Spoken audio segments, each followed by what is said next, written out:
जय श्री राधे कृष्णा। आप सभी माताओं और बहनों को जीवित पुत्र का व्रत की बहुत बहुत हार्दिक शुभकामनाएं।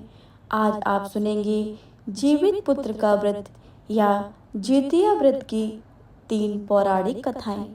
भगवान जीमूत वाहन की पौराणिक कथा तथा आप सुनेंगे चूल्हों और सियारन की कथा।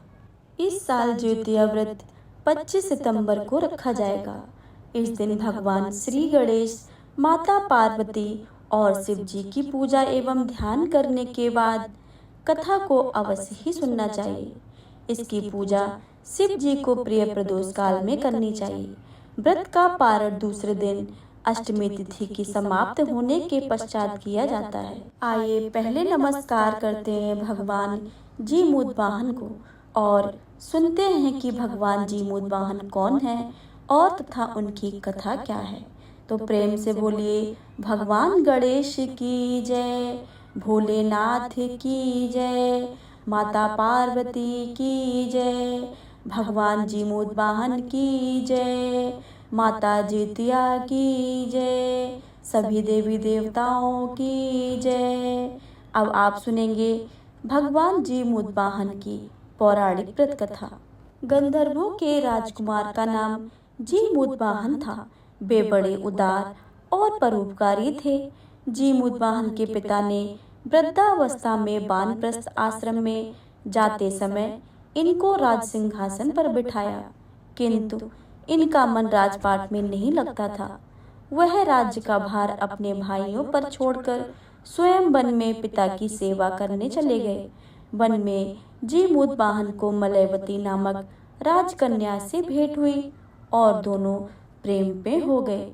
एक दिन जब वन में भ्रमण करते हुए जीमूत वाहन काफी आगे चले गए, तब उन्हें एक वृद्धा विलाप करते हुए दिखी। पूछने पर वृद्धा ने रोते हुए बताया कि मैं नागवंशी स्त्री हूँ, मुझे एक ही पुत्र है। पक्षीराज गरुड़ के कोप से मुक्ति दिलाने के लिए नागों ने यह व्यवस्था की है कि वे गरुड़ को प्रतिदिन भक्षण हेतु एक युवा नाग सौंपेंगे। आज मेरे पुत्र शंखचूड़ की बलि का दिन है। आज मेरे पुत्र के जीवन पर संकट है और थोड़ी देर के बाद ही मैं पुत्र विहीन हो जाऊं। एक स्त्री के लिए इससे बड़ा दुख क्या होगा कि उसके जीते जी उसका पुत्र ना रहे। जीमूत वाहन को सुनकर बड़ा ही दुख हुआ। उन्होंने उस वृद्धा को आश्वस्त करते हुए कहा कि डरो मत, मैं तुम्हारे पुत्र के प्राणों की रक्षा करूंगा। आज उसके स्थान पर स्वयं मैं अपने आप को उसके लाल कपड़े में ढककर वध स्थल पर लेटूंगा, ताकि गरुड़ मुझे खा जाए पर तुम्हारा पुत्र बच जाए।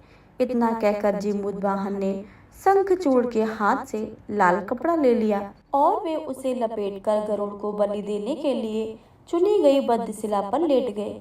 नियमित समय पर गरुड़ बड़े वेग से आए और वे लाल कपड़े से ढके जीमूत वाहन को पंजे में दबोचकर पहाड़ के शिखर पर जाकर बैठ गए।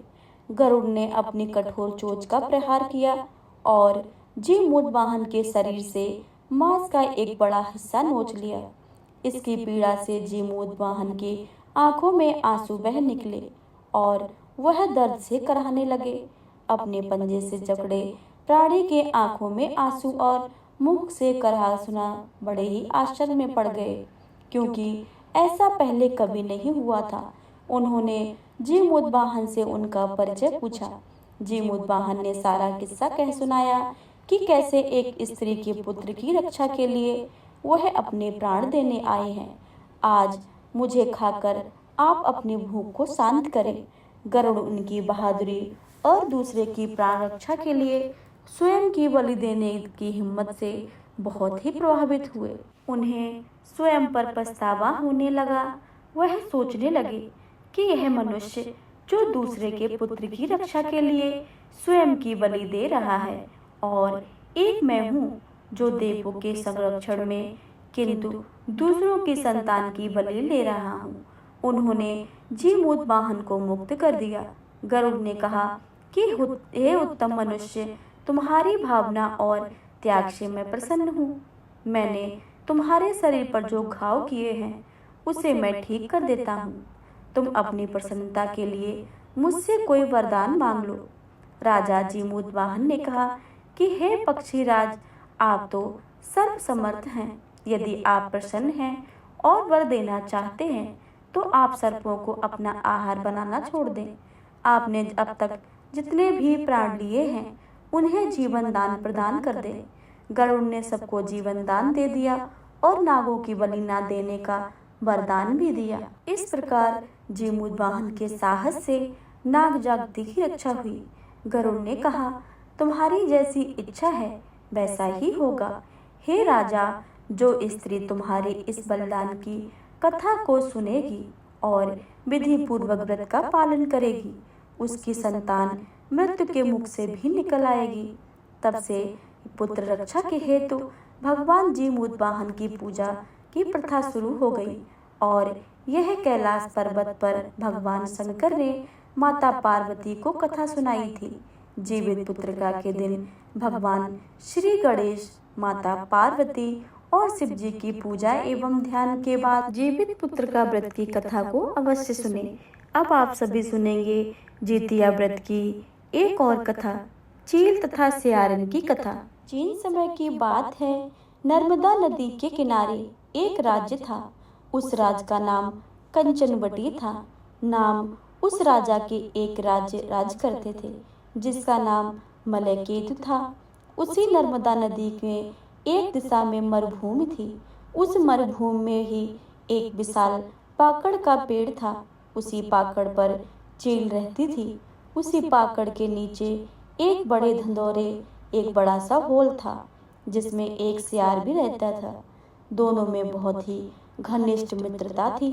एक समय की बात है जब उस नगर की महिलाएं नदी के पास आईं तथा वो कुछ पूजा पाठ भी कर रही थी। इन महिलाओं को देखकर चील ने सियार से पूछा कि नगर की सारी महिलाएं आज एक साथ नदी में स्नान करने क्यों एकत्रित हुई हैं। तब सियार ने चील को बताया कि आज अश्विन माह के कृष्ण पक्ष की अष्टमी तिथि है और महिलाएं अपने पुत्र की लंबी आयु तथा उनकी सलामती के लिए भगवान जीवित पुत्र का नामक व्रत का संकल्प लेने नदी में आई हैं। इस बात को सुनकर चील ने कहा, क्या हम भी यह व्रत रख सकते हैं? तो सियार ने कहा, क्यों नहीं। तब चील ने कहा कि ठीक है, आज हम फिर दोनों ही इस व्रत को संकल्प लेते हैं और यह व्रत हम भी संपन्न इन महिलाओं की तरह करेंगे। फिर भी उन दोनों जीमूतवाहन जी के पूजा निर्जला व्रत रखकर किया, परंतु उसी रात एक अप्रिय घटना घट गई। हुआ ऐसा कि उसी दिन उस नगर के एक बड़े व्यापारी की मृत्यु हो गई। तो उसका दाह संस्कार करने के लिए उसे मरुभूमि में लाया गया। जब उसको जलाया जा रहा था तभी बारिश शुरू हो गई, जिसकी वजह से लोग उसे अधजला अवस्था में छोड़कर चले गए। यह सब धोदर में बैठा सियार देख रहा था। उसको पहले ही बहुत भूख लग रही थी। यह सब देखकर उसको भूख और तेज हो गई। अब उसने चील से व्रत तोड़ने को कहा, परंतु चील ने मना कर दिया। कुछ देर के बाद सियार ने चील को आवाज देकर कहा, परंतु ऊपर से कोई आवाज नहीं आई। तो सियार को लगा कि वो सो गई है और उसको सोता जान सियार अपने धुंधर से निकलकर उस स्थान पर गया और पेट भरकर मांस खाया तथा कुछ लेकर भी आया और उसके अपने धुंधर में सुबह के लिए रख दिया। यह सब पेड़ पर बैठे चील देख रही थी। परंतु उसने कुछ नहीं बोला और अपना व्रत विधिवत संपन्न किया। वह आम महिलाओं के भांति सुबह उठकर नदी में स्नान किया तथा महिलाओं द्वारा छोड़ा हुआ पारण सामग्री से अपना व्रत संपन्न किया। इधर वह सियार सुबह से ही उसी मांस को खाया। धीरे धीरे समय व्यतीत होता गया। मरणोपरांत उनका जन्म इस ही घर में बहन के रूप में हुआ। बड़ी बहन जो कि पूर्व जन्म में चील थी, उसका नाम सीलवती रखा गया तथा छोटी बहन जो पूर्व जन्म में सियारन थी, उसका नाम कपूरवावती रखा गया। धीरे धीरे वो पिता के घर बड़ी होने लगी तथा विवाह का समय निकट आया तो शीलावती का विवाह बुद्धसेन नामक व्यक्ति के साथ संपन्न हुआ तथा छोटी बहन का विवाह उस नगर के राजा मलयकेत के साथ हुआ। शिलावती को पूर्व जन्म में किए गए व्रत के प्रभाव से 7 पुत्र रत्न प्राप्त हुए तथा कपूरबावती के संतान पूर्व कर्म के कारण जन्म लेते ही मृत्यु को प्राप्त हुए। इधर बड़ी बहन के 7 पुत्र समय के साथ बड़े हुए और छोटी बहन के ही राज दरबार में नौकरी करने लगे। इससे ईर्ष्या से भरकर रानी कपूरबावती ने अपने पति की सहमत से बहन के 7 पुत्र का सिर कटवाकर 7 थाल में लाल कपड़ों में लपेटकर शिलावती को भिजवाया और बहुत ही खुश हुई। परंतु भगवान जीमूतवाहन ने मिट्टी का सिर बनाकर 7 के धड़ से जोड़कर उस पर अमृत छिड़क दिया, जिससे शिलावती 7 पुत्र राम राम खड़े हुए मानो नींद से उठ रहे हों और अपने घर गए। इधर जो 7 सर्प थे वह नारियल में परिवर्तित हो गए। अब जब कोई समाचार नहीं आया तो कपूरबावती बहुत चिंतित हुई तथा समाचार जानने के लिए सेना को शिलावती के घर भेजा। वहां सब कुछ ठीक देखकर कपूरबावती आकर सब बताया तो उनसे रहा नहीं गया और अपनी बहन के घर जाकर देखा और पूछा कि आपने ऐसा कौन सा व्रत किया है या कर्म किए हैं जिससे आपके सारे संतान जीवित हैं। और अपने किए पर मन ही मन पछता रही थी।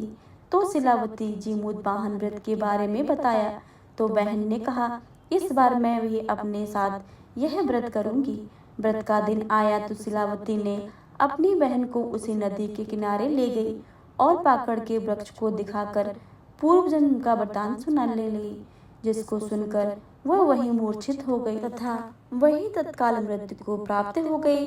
जब राजा को इसकी बात की सूचना मिली तो उनका वहीं पर दाह संस्कार कर दिया।